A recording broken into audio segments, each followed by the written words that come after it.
Kindly rotate your phone for better experience. Hello guys! For today's food serye, gumawa kami ng vegan pizza. Dito nga pala yung activity area guys. Dito tayo gagawa ng pizza. To start guys, binigyan nga kami ng dough at yung dough nila is made of wet flour. So guys, kitang-kita talaga na yung dough ay may grains. So kailangan lang i-flatten yung dough pabilog para malagay siya sa pizza pan. After flatten it in a pizza pan, kailangan daw tusok-tusukin ng tinidor para magkaroon ng tiny hole sa ating dough. We spread some oil in a crush gamit ang silicone brush. Then spread the pizza sauce. Parang ang dali-dali lang palang gumawa ng pizza guys. Make sure that your dough is covered with oil and pizza sauce. Pagkatapos nga ibinigay na sa amin yung plate na full of toppings. Ang kaya na pwede man i-capture.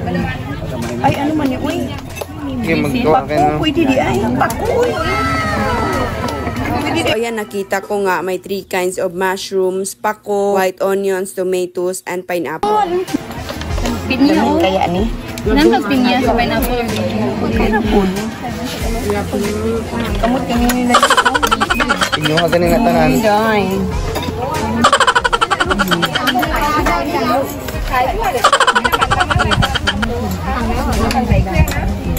Siyempre, dahil Pinoy kami, inubos namin lahat ng laman ng platter.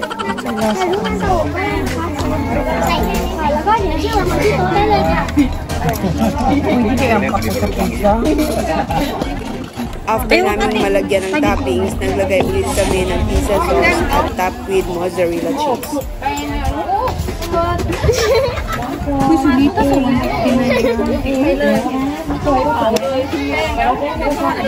Hoy, pulo sa itong design.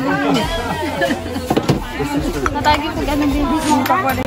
So natapos na nga namin yung aming vegan pizza at ready nang ilagay sa oven. They use traditional oven guys kasi mas masarap daw talagang magluto ng pizza sa apoy. Excited na nga kaming matikman yung aming ginawang vegan pizza guys. At sinalang na nga nila sa traditional oven yung aming pizza. So nung maluto na nga yung aming pizza ay nilagay na ito sa plate bago ito binalik sa amin. So this is how our vegan pizza looks like. We sprinkle it with oregano and paprika powder. At excited na talaga kaming tikman yung aming ginawa.